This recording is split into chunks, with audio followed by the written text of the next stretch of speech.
Thanks so much for that. That was honestly probably one of my favorites so far, just because I got to ask that duck question. Want to have a little bit more fun with that. But there was a I feel lot. bad for whoever comes in next week because now you have Yeah. to one up that Oh question. yeah, and yeah. I remember funneling that into AI, and it had like I had to like try to go past like hypothetical. We're not hurting any animals, and eventually it gave me an answer. So that We're not actually fighting a duck. yeah, it's like I don't condone violence. Like yeah, but like there's also not a horse-sized duck to worry about. So, but it was always a fun little thing to kind of play around in the early days of ChatGPT. But Yeah. there are a couple of really interesting things that I kind of wanted to touch on. First, actually, I want to start from the personal life. That whole possum thing and working and giving back. I think that's indicative of kind of like just you as a person. Just I've run into you a couple times. We did the beard shave together with Matt Lee.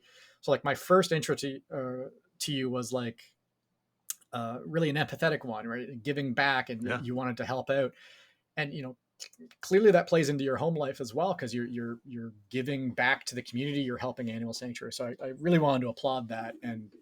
But the more and more I do these interviews and I start talking to people, there's always directly like the people I find that are very successful or are loving what they do. There's very tight parallels to back to their home life and what they do at home, right? There's none of this separation of church and state. It's more of a blend.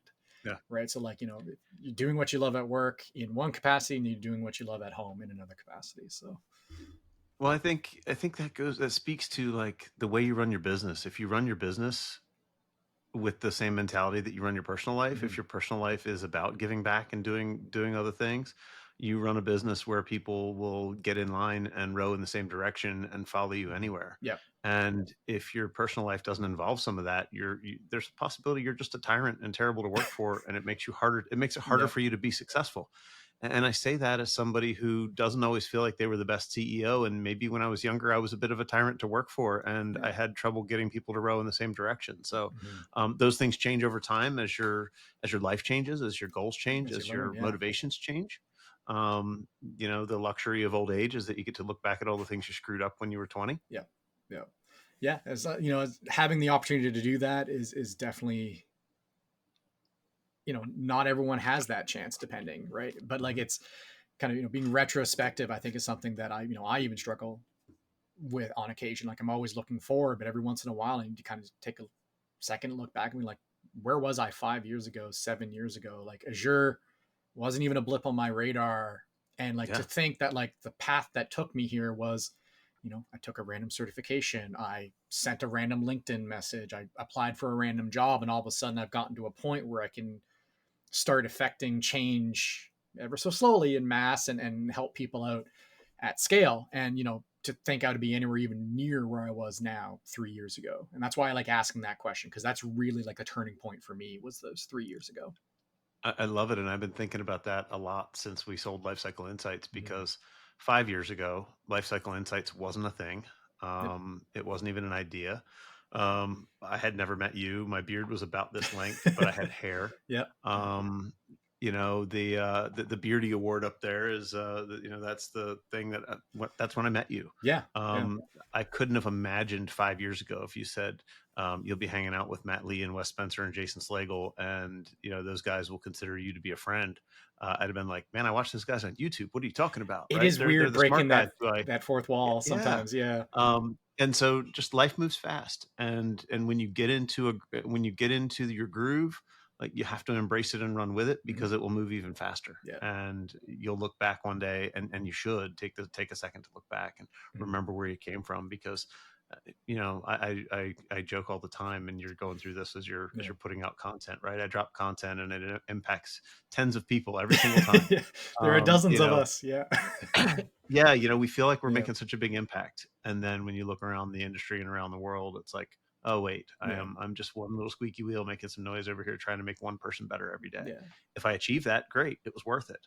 But far be it from me to believe I have the reach of Gary Vee or Yeah. any of those guys at the higher levels. Yeah. And it's, you know, it's one of those things. So like as a content creator yourself, you look back and it's like, I put a lot into it. There's a lot of time invested, but it is still a side gig either way you want to cut it. For me, at least, I know it's a little bit more front and forward for you, but, and you look and it's like, 15 people saw that. It's like, oh, okay. But then you get a message from someone. It's like, actually, this was a very timely video. This solved a problem Yeah. for me. And, Yep. sometimes they don't even subscribe at that point, but it was just like, thank you. But, this is a little bit for me as well. Just one, we talk about like how you're the nerd that likes sales. Like I liked trying to figure this stuff out. I got the new camera Yeah. setups, the lights, all the fun toys and gadgets. And, that was a nice side project for me. But, when you dig into it, this goes back to the introspection thing, is like, what made me want to do this? And it's, putting something out there, and like maybe it stumbles across someone's desk and it helps them out, right? It solves a problem. Because in the end, even when I look back at what I do here at Pax8, and where I worked at my MSP, and even prior, like just answering phones for the local cable company, like it was very help oriented. I wanted to help people. Sometimes it was just getting their VCR to stop flashing 12. Other times it's, their Azure bill was 3x what they expected and they didn't know why, right? So it's little things like that, helping people kind of evolve and move, because they, quite honestly, they've got so much to worry about, and they may be geniuses in their own right, but like you can only be good at so many things. And sometimes you need to rely on other people. And I want that path to be open for them, right? But that story is that's the Azure nerd version of why we all got into being IT guys in the first place, Yeah. right? Yeah. A lot of MSP owners that I met, they started as a break fix shop. Yep. And what were we as a break fix shop? We were the guy who, when grandma came in tears because she had lost all her photos, Mm-hmm. we were the guy who was going to come to the rescue and get them all back, Yeah. right? Yeah. We got to help people. More importantly than the money was the, oh my God, you saved me, you Yeah. saved my The life, you modern saved my wizards, business, right? whatever you did. Yeah. And so many of us, we were bad at billing for it Mm-hmm. because we felt bad charging for something that we just wanted to go help people, That wanted to could make everybody be better. that could be a whole other podcast. It's like, look, if We're welcome to the MSP charging $50 a seat who yeah, can't raise their prices because they can't talk themselves into the fact that they're worth the value. yeah, But we all started in this because we wanted to help somebody mm-hmm. fix their problem Yeah, yeah, and wanted them to be as inquisitive and dig into tech the same way that we do, and they never will. So we're like, well, maybe we can just fix their problems for them because it's interesting and fun to us. yeah. So yours is just the cloud version of Wasn't my always cloud. Yeah, 2005, right, and that's how we all started, yeah, right, yeah, picking apart a Commodore 64. yeah. Racking servers and trying to figure Yeah, out where that one cable goes into the wall and why the whole building goes down when you disconnect it when you don't details, have it documented. details. Yeah, yeah. No, that's good. It's the journey. I feel like from an IT standpoint, the journey we take. I feel like there's always two paths, like when you enter the IT. And I remember even being in college and talking to people there, because like I went for like network engineering at the time, and a lot of the people, it's like, well, so what do you want to do? And some people are like, oh, I want to work in corporate IT. It's like, I just want to be the gremlin in the closet that just like never has to talk to people. And so I feel like there are like the branching paths where some people get into IT because they don't want to interface with people, they want a people facing thing, and then the others get into IT because they want to help and fix. And Yeah. there is a Venn diagram on that, but I think that aspect of like I just want to be the IT guy in the closet like really doesn't exist anymore. IT is such a human component now, and a lot of times just being able to, I would say the differentiator between a good tech and a great tech is how they handle the human element of the tech. Because if you can, you can have an environment that's completely on fire, but if you're actively communicating this with a stakeholder or having like empathetic conversations with them, it's like I know this is impactful. Here's what we're working on right now. Keep them into communication and working with them, you will have a much better post experience with that than someone's like, just leave me alone. I'm fixing the problem. I got it up under SLA. Like, why are you angry? Like, it's really, and I remember having to coach techs back in the day. It's like, look, they're not angry that they're down. It's factoring into that. They're angry that no one's telling them what's going on. Yep. Right. So I think, a lot of times we would used to hire people on personality, and obviously some tech, but like personality and the way they held themselves, because you can teach tech most times. So Yep. I think that's a Well, shift we're seeing. Yeah. that's my career. That's where I came from. Like I was a mediocre tech who every customers loved Yeah. because while their world was burning down around them, I didn't show Yeah. them that I was freaking out. And the That's the sales personality side. is, That's the it's fine. sales. Yeah, Yeah. it's the sales side, right? It's cool. We'll be fine. We're gonna get you back up and running. Don't worry. I hear you. I Yeah. understand you're bleeding revenue right now. We'll get you taken care of. Here's where we're at. This is what we're expecting. And that goes so far. And some Yeah. of the smartest and best engineers I've ever worked with were that IT guy who wanted to be the corporate IT guy in the closet that nobody Mm-hmm. talked to. And one of the best I ever employed. I spent a large portion of his employment with me Mm-hmm. standing between him and customers, Yeah. Yeah. so that he didn't have to talk to them. and he was Mensa quality genius. Hmm. But my God, you didn't want to talk to him. He would say Yeah. the most inappropriate and obnoxious things, and Yeah. he didn't even understand what he had said that didn't fit in. Yeah. You know what? Like you find their strength sometimes and you wield it. That's much harder in the MSP space though, right? Like when you have to be the double roles, like the tech is also the sales, whether they know it or not, because they are representing your services as you go. So If they're not it's, selling product, they're at least selling the experience, yeah. right? Yeah. I always bring it back up what I used to call the sysadmin's curse. I don't know if I don't think I coined that term, so I'm not going to take credit for it, but it's the sysadmin's curse is if everything's working, what am I paying you for? And if everything's broken, what am I paying you for? So Yep. the human aspect and like the sales side, if you will, solved that equation.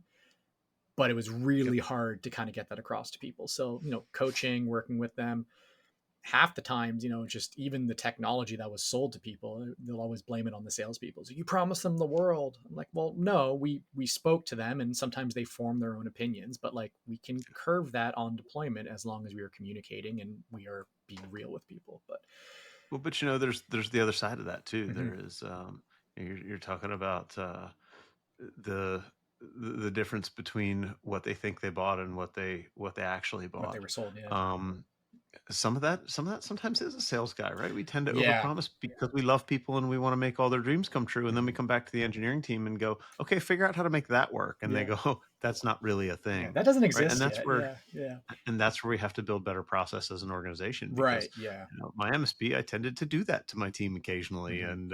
and they would want to go string me up out back for it because it wasn't always popular to go, oh, figure it out, Yeah, because that's what I told them we'd figure out. it's You tough, know, right? it's tough. Yeah, because it's you're trying to essentially it's almost like two levers is like you can be very very technical but then the sales maybe suffers and you can be very salesy but then you don't know really what you're pushing or you're selling and as our technology stacks become more and more complex like it's hard not to just bring it down to a couple of buzzwords being like not to say 100% protection but like this is what we do, here's what we protect. It becomes a mantra and which can be good but like sometimes that can set the wrong um, expectations with the clients. Well, this is why I'm you know so anti the whole conversation about tech stack, right? We shouldn't be mm, talking about our tech stack. We should be talking about where does your business hurt? Where yep, does your business have risk? And how do we make it go away? yep, Because if we talk about that, I'm not making promises based on my widget or my gadget that may be out of business next year and I might have to go find a new one. yeah.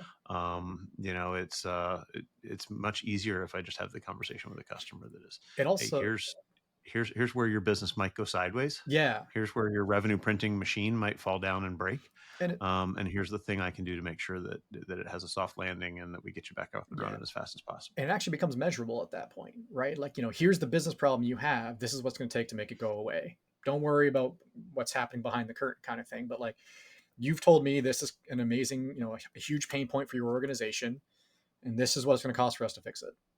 And it's a binary yes or no, right?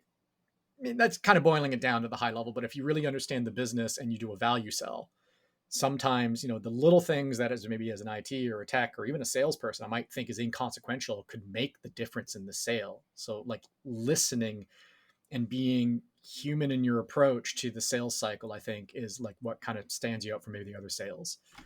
Well, um, and we're saying sales, but if we think about it from the MSP mm-hmm. perspective, like you're always selling to your existing clients. So this is also Yeah, the customer experience cycle, yeah, right? And if you never talk to your customer except when they have a broken trouble ticket or when you're trying to sell them something, sysadmin's curse. there's a Pavlovian experience here Yeah, that's even worse than the sysadmin's curse because they've attached everything being broken or everything being expensive to you. And then they're like, man, I right, don't like you. My stuff's always broken when I talk to you and you always cost me money. yeah, yeah, Um, there's a conversation to be had in our industry that RMM was good for our technology outcomes, but not good for our businesses mm-hmm. because it taught us to hide in the office and think we could fix 90% of things remotely and not have conversations with our customers. When it used to be when we walked in the door, Yeah, we stopped on the way in and knocked on the CEO's door and said, hey, just want to let you know I'm in the building. I'm headed down the hall to fix Peggy's thing. yep, On the way down the hall, we stopped and saw two other, mm-hmm. decision makers and just went, hey, I'm in the building. Is everything okay? Yep, Then we went and fixed Peggy's thing and headed out. Now they knew us. They remembered that we were always here to help. They didn't really need anything, but we popped in with a positive attitude. yeah, We remembered that their kid plays soccer with the kid across the street. Like it's we had those relationship. relationships, Yeah, yeah, and I think and those have died with remote support. Like those just shriveled up and died. yeah, So we've got to consider the sysadmin's curse put us in a bad place to start. Now remote everything has Hmm. just made that harder, and it's gotten even harder now that everybody works from home and nobody goes to the office. Yeah, This problem is getting worse, not better. I see it all the And if we're time. not Yeah. intentionally reaching out to folks just to have real conversations, just to, hey Matt, just checking in today to see Hmm. how everything's going. I didn't need anything. I hope everything's all right. Is there anything we can do for you better or different? Yeah, and Those that conversations are valuable. and that's like the easiest thing to curb shadow IT too, right? Like I don't know how often I get onto a phone call and be like, apparently I'm building a brand new server for a software that was just purchased. And it's like, well, like, why weren't you involved? It's like, I don't know. It's like, okay, well, what's your cadence? Do you have a cadence? What are you Yeah. doing? Are you at, or even if you have a cadence, are you asking the right questions? Right. My favorite was Yeah. I went to a scheduled QBR with a customer and they Yeah. went, oh, and by the way, like we're wrapping up the meeting. We're almost done. And they're Yeah. like, oh, by the way, we bought a building 2 weeks ago and we need it wired so we can move in 3 weeks. And I went, I think everyone has a story like that. Yeah. what the hell? Like, where did this come from? Yep. But my takeaway from that should have been, and I was young and naive Hmm. and stupid, and I was just mad at the customer for not telling me. But my takeaway from that should have been, I should have had better conversations with them. Yeah. I Yeah. knew they had 9 locations. At some point, they would buy a building, sell a building, stop renting a building, something, and I should have been asking those questions. Sometimes even the pointed questions of like, appreciate you bringing that to me now, but like, what can I do to make sure that I'm involved, at least informed of these decisions? Like, do you have a board meeting once a month I can maybe remote into or get some Coles notes out of? Yeah, Is there a section where we could talk about your IT infrastructure? Because it is a part of your business. Just because you farmed it out to me doesn't mean it is not important to your success, right? yeah. Instead of my response, which probably went something like "son of a bitch," Oh God, yeah. How many switches? How many look? Yeah. right? No, that's it. It's hard to get away from the firefighter mentality. Yeah. As much as we move the break fix, and to your point, the remote work style has been boon and a curse, right? It's providing that closet for that IT guy to hide behind, but like your account team still need to be on top of that. And if you're a one man, two man shop, like you got some overtime to put in, Well, and unfortunately. it's really created an industry around account teams at MSPs. If Hmm. you think 10 years ago, there were none. Yeah. There were no account managers. There were no VCIOs. There were no client success Hmm. people. There might have been an inside sales guy. Yep. Yep. That was it. And our relationship really was knock knock. I need money. Yeah. Yep. And we only got away with it because our techs were in the building shaking hands and doing the grip and grin, and they loved our tech teams, Hmm. so they'd put up with the sales guy. Yeah. But that's changed.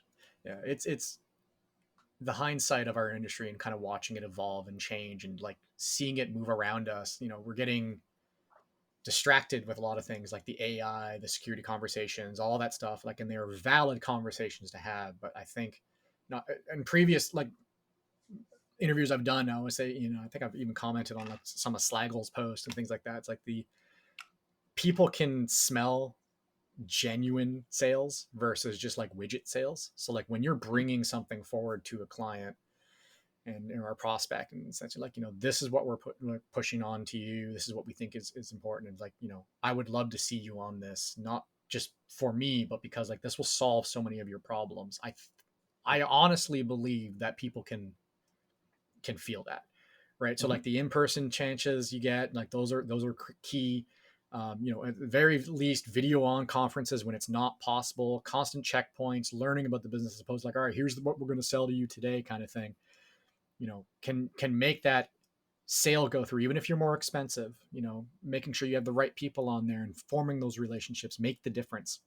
And even Yep. if it's not today, you don't burn that bridge because like they might leave but they'll probably come back if they remember you if things don't go well. Like the human side of sales is an ongoing cycle. It's an ongoing garden that needs to be tended from lost sales because they are still a prospect right down the Well, road. So and MSPs are so quick to go, well, I'm just bad at sales. I should hire someone for that. It's just not my thing. And yeah. what they don't realize is, as someone who spent their life in sales, I mean, my first job outside of a restaurant was selling cell phones in the mall, Yeah. right? Yeah. And so I've been in sales since the 2-line Motorola StarTAC was a thing, right? Yeah. Um, what you don't realize is that sales is a skill Mhm. just like IT, Yeah. and it is honed over practice and experience and time and just absolutely having done Mhm. it. And the problem with the MSP space, why we're so bad at it, is number one, we think it's black magic and we just haven't Yeah. mastered the skill. But I'm number not good two, at the average golf. Yeah. MSP, Yeah. right? Yeah, me neither, because I've done it 6 times, Yeah. Yeah. and I'm terrible at it. I don't know why. Yeah. Um, But it's the same with MSP sales. Yep. How often does the average MSP get in front of a new prospect? If they Yeah. don't have a dedicated sales motion and a real sales department 3 times a year, 4 times a year, Hmm. 5 times a year, what else that you do 5 times a year are you any good at? Yeah. And that's it. Like, and it's the like, oh, so many hours in a day kind of thing too. Like, with, again, with the information overload, like you're picking and choosing. It is not an easy position to be in, and like, No. not having that sales thing, and like, that's, MSPs, they may suck at sales, and there are reasons for that, but like, that should not be your excuse to give up, right? Well, So and it's not an excuse to abdicate it either, right? yeah, We yeah, the same way MSPs tend to want to just go out and buy a tool to solve a problem. yeah. I would say we do that with sales too. We go out and try and buy a tool and think he's going to solve our A problem. mailing list, Um, something. Yeah, yeah. yeah, the sales guy that you bring in that way is going to fail you because you don't Mhm. know how to hold them accountable, and you don't know how to help them succeed, and you Yeah, don't know how to set them up for success. yeah, Sales is hard. It's a tough part of the business. I don't know how we got all the way over here, but man, man. it's a hard part of the business, and it's Yeah. something that I'm super passionate about helping people figure out, because Hmm. what they fail to realize is, as engineers, we're really really good at process, Yeah. and as salespeople, we throw all that out the window and forget to run a process. Yeah. And the minute we realize that it's a process, just like anything else in our business, Mhm. It's is the minute it reproducible. gets easier. Yeah. Excellent. Well, thank you so much. It's always a pleasure to talk to people in the industry. I know, like, we've had a couple of opportunities, I think, passing each other at Beyond, swap stickers. I think I got yours on my PC back Yeah. there. So, on one of my laptops. Um, always looking forward to having the opportunity to talk to people. Super happy to have you on. Looking forward to our next endeavor together, if it ever happens. Yeah. Maybe another beard shave. Who knows? There you go. Well, I'm gonna have to grow mine out again. When we did Yeah, the last one, I saw Matt start talking about it online, and I said, Matt, I'm in. Like, you're doing a thing for yeah, charity, I'm in. And then I went, shit, I have to prove I can grow a beard. yeah. It was our, Because it was always like this length, right? And by the time it got to here, I yeah. was like, oh my god, I can't wait to get rid of this thing. That But was it. It's funny because, like, I've started. This is probably longer or as long as it was when we shaved, but like, I've started actually yeah, paying attention to it this time. So, beard yeah. oils and things like that. But like before, it was like, I've never grown a beard like this before. I look like I shouldn't be able to board a plane right now. Like, I should be questioned. It's I pretty looked bad. Yeah. homeless, and Yeah. it was Exactly. not a good look. Yeah. Yeah, the only worst look was when my Yeah. head was bald and they shaved my beard, and Yeah. then I looked like Baby Stewie from Family Guy. So Oh, amazing. yeah, Amazing. not a Excellent. good look. But Absolute pleasure. Matt, great hanging out, man. Stay in touch. Let's not wait so long to do it again. Sounds good. Anyways, thanks everyone for joining. We'll catch you next time.